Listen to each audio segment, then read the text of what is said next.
আসসালামু আলাইকুম প্রিয় শিক্ষার্থী বন্ধুরা, আশা করি সবাই ভালো আছো। আমি ব্যষ্টিক অর্থনীতির একটি গুরুত্বপূর্ণ প্রশ্ন নিয়ে তোমাদের সামনে হাজির হয়েছি।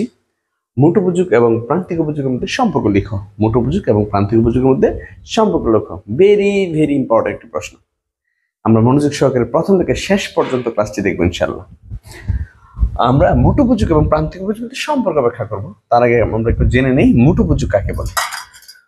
আমরা একটু জেনে নিব মোট উপযোগ কাকে বলে এবং প্রান্তিক উপযোগ কাকে বলে। ওই দুটো সংজ্ঞা দিয়ে এরপরে আমরা সম্পর্কে চলে যাব। মোট উপযোগ কোন নির্দিষ্ট সময়ে একজন ভোক্তা, সময় হবে নির্দিষ্ট, কোন নির্দিষ্ট সময়ে একজন ভোক্তা একটি দ্রব্য বা সেবার বিভিন্ন একক ভোগ করে। কোন নির্দিষ্ট সময়ে কোন ভোক্তা একটি দ্রব্য বা সেবার বিভিন্ন একক ভোগ করে যে পরিমাণ উপযোগ লাভ করে তা সমষ্টিকে মোট উপযোগ বলে। আমি আবার বলি, কোন নির্দিষ্ট সময়ে একজন ভোক্তা একটি দ্রব্য বা সেবার বিভিন্ন একক ভোগ করে যে উপযোগ লাভ করে তা সমষ্টিকেই মোট উপযোগ বলে। এরপর যদি আমি যাই প্রান্তিক উপযোগে, প্রান্তিক উপযোগ প্রান্তিক উপযোগ প্রান্তিক সংজ্ঞা হচ্ছে অন্যান্য সবকিছু স্থির থেকে, অন্যান্য সবকিছু স্থির থেকে কোন দ্রব্যের ভোগের পরিবর্তনের ফলে মোট উপযোগের যে পরিবর্তন হয়, অন্যান্য সবকিছু স্থির থেকে কোন দ্রব্যের ভোগের পরিবর্তনের ফলে মোট উপযোগের যে পরিবর্তন হয় তাকে প্রান্তিক উপযোগ বলে।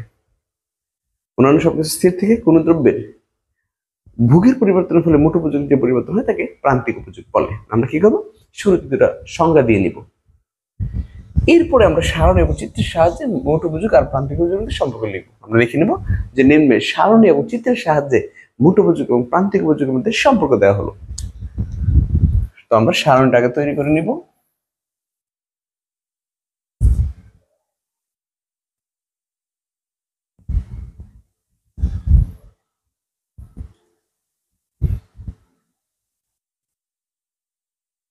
ভোগের একক, মোট উপযোগ, প্রান্তিক উপযোগ। ভোগের একক, মোট উপযোগ,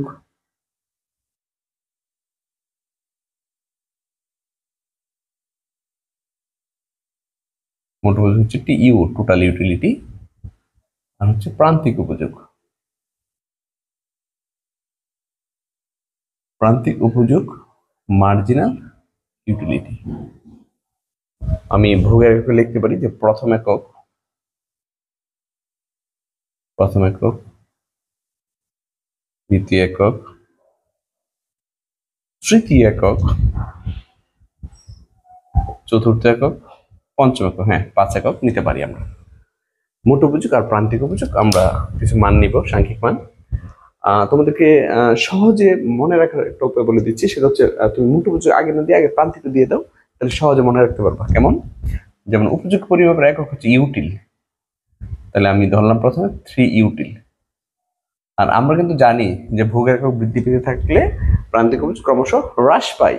তাহলে প্রথম একক থেকে 3 টাকা সমান নিউটন পাইছি, দ্বিতীয় একক সমান, দ্বিতীয় একক থেকে 2, 1 করে খালি কমাই দিবা, তাহলে জিনিসটা খুব সহজে মনে রাখতে পারবা। দেখো আমরা শুধু 1 করে কমাই দিলাম, তো প্রান্তিক উপযোগটা সহজে মনে রাখতে পারবা। 3 ইউটিল, 2 ইউটিল, 1 ইউটিল, 0, আর তারপর হচ্ছে মাইনাস এটা কত করে কমাইছি, শুধু 1 করে কমাই দিলাম, তাই না? ওকে।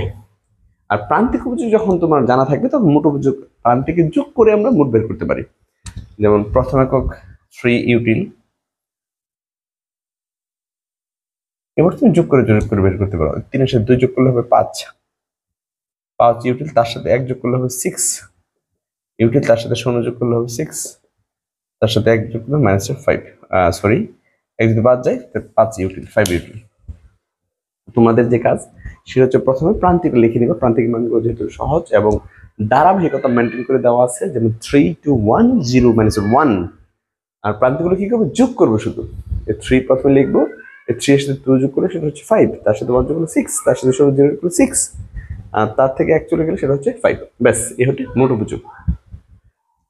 তাহলে প্রান্তিক উপযোগ আর মোট উপযোগ, তুমি যদি এখানে সম্পর্ক লিখতে যাও, সম্পর্ক এখান থেকেও কিছু লিখতে পারবা। যেমন 3 পরে 5, এখানে 3 ছিল, একক 3, দ্বিতীয় একক ভোগ করছে 2 বাড়ছে, তারপরে 1 বাড়ছে, অর্থাৎ বাড়ছে, মোট উপযোগ বাড়ছে, তবে ক্রম হ্রাসমান হারে বাড়ছে। মোট উপযোগ ক্রমহ্রাসমান হারে বাড়ছে। তাহলে আমরা এইভাবে ব্যাখ্যা দিতে পারি, যে মোট উপযোগ যখন ক্রমহ্রাসমান হারে বাড়ে প্রান্তিক উপযোগ তখন কমে। মোট উপযোগ যখন ক্রমহ্রাসমান হারে বাড়ে প্রান্তিক উপযোগ তখন কমে। মোট উপযোগ যখন সর্বোচ্চ হয়, এই যে সর্বস্ব, মোট উপযোগ যখন সর্বোচ্চ হয়েছে প্রান্তিক উপযোগ তখন শূন্য হয়। আর মোট উপযোগ যখন কমে প্রান্তিক উপযোগ তখন ঋণাত্মক হয়, ওই যে ঋণাত্মক হয়ে গেছে। আমি এখানে তিনটা সম্পর্ক দিতে পারি। মোট উপযোগ যখন ক্রমহ্রাসমান হারে বাড়ে প্রান্তিক উপযোগ তখন কমে। মোট উপযোগ যখন সর্বোচ্চ হয় প্রান্তিক উপযোগ তখন শূন্য হয়। মোট উপযোগ যখন কমে প্রান্তিক উপযোগ তখন ঋণাত্মক হয়। ওকে, আমরা এবার চিত্র আঁকবো।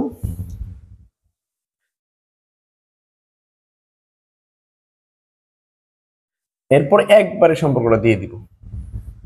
আমি চিত্র আঁকতেছি। এটা হচ্ছে টিইউ, টোটাল ইউটিলিটি, একদম সর্বোচ্চ বিন্দু থেকে নিচে দাগ টেনে দিবা। এটা হচ্ছে ধরো এখন হচ্ছে Q1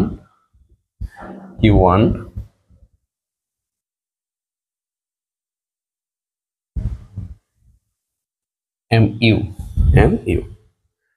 এটা ধরে Q1 আর X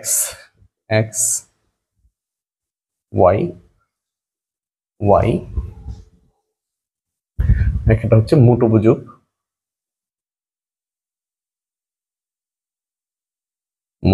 TU, আর এদিকটা হচ্ছে প্রান্তিক উপযোগ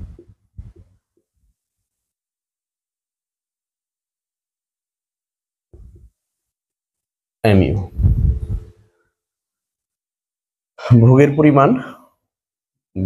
পরিমাণ আর এখানে কি হবে, ভোগের পরিমাণ।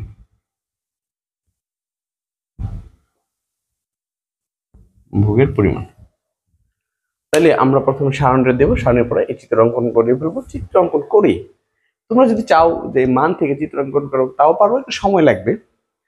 আমরা মান দিয়ে ব্যাখ্যা দিয়ে দিব আর সারণী দিয়ে আলাদা আলাদা করে আঁকো, চিত্র এভাবে আঁকলে হবে। তো মোট উপযোগ আর প্রান্তিক উপযোগের এখন আমরা সম্পর্ক দেব। তো শুরুতে লিখে নিলাম যে সারণী এবং চিত্রের সাহায্যে মোট উপযোগ এবং প্রান্তিক উপযোগের মধ্যে সম্পর্ক দেখানো হলো। তাহলে সারণী দিলা, সারণীর পরে এবার চিত্র আঁকবা। চিত্র এঁকে এইবার লিখবা যে উপরে সারণী এবং চিত্রের ভিত্তিতে মোট উপযোগ এবং প্রান্তিক উপযোগের মধ্যে নিম্নোক্ত সম্পর্ক পাওয়া যায়। উপরে সারণী এবং চিত্রের ভিত্তিতে মোট উপযোগ এবং প্রান্তিক উপযোগের মধ্যে নিম্নোক্ত সম্পর্ক পাওয়া যায়। কি কি সম্পর্ক পাওয়া যায় দেখো। এই দেখো, এইভাবে বাড়ছে, এটাকে ক্রমহ্রাসমান হারে বাড়া বলে। কিন্তু আমরা জানি বৃদ্ধির ধরন 3 ধরনের হয়। এইভাবে বলে এটাকে বলা হয় ক্রমবর্ধমান, এটা হচ্ছে ক্রমহ্রাসমান, এটা হচ্ছে স্থির হারে বাড়া। তাহলে এটুকু বাড়ছে, ক্রমহ্রাসমান হারে বাড়ছে। আর এখানেও দেখো 3 5 2 3 আছে, প্রথম এককে 3, দ্বিতীয় এককে 5, মানে 2 বাড়ছে, তারপর 1 বাড়ছে, তারপর এখানেও ক্রমহ্রাসমান হারে বাড়ছে।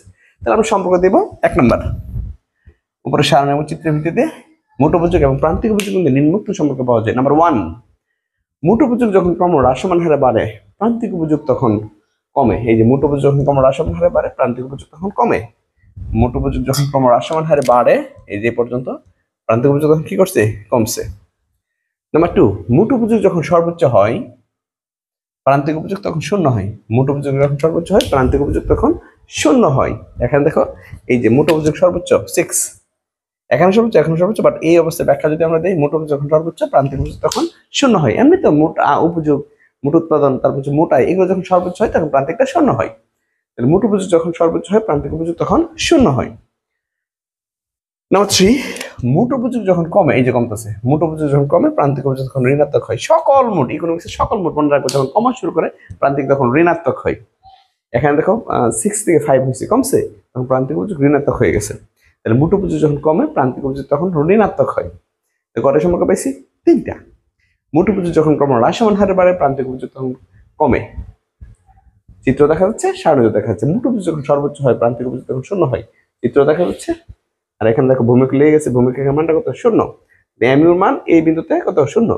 মোট উপযোগ যখন সর্বোচ্চ হয় প্রান্তিক উপযোগ তখন শূন্য হয়। মোট উপযোগ যখন কমে, 6 থেকে 5 হয়েছে, কমছে, মোট উপযোগ যখন কমে প্রান্তিক উপযোগ তখন ঋণাত্মক হয়। এখানে এই যে -1 হয়েছে, এই যে এখানে ঋণাত্মক হয়ে গেছে, 0 নিচে নেমে গেছে। তো সম্পর্ক কয়টা পাইছি, 3টা। মোট উপযোগ যখন ক্রমহ্রাসমান হারে বাড়ে প্রান্তিক উপযোগ তখন কমে। মোট উপযোগ যখন সর্বোচ্চ হয় প্রান্তিক উপযোগ তখন শূন্য হয়। মোট উপযোগ যখন কমতে থাকে প্রান্তিক উপযোগ তখন ঋণাত্মক হয়। আমরা এইভাবে মোট উপযোগ এবং প্রান্তিক উপযোগের মধ্যে সম্পর্ক বর্ণিতে পারি। আশা করি সবাই খুব ভালো করে বুঝতে পেরেছো। আমার ক্লাস যদি ভালো লাগে, তুমি তোর বন্ধু সহপাঠীকে আমার অনলাইন ক্লাসের বিষয়ে শেয়ার করো। ভালো থাকো, সুস্থ থাকো। আসসালামু আলাইকুম।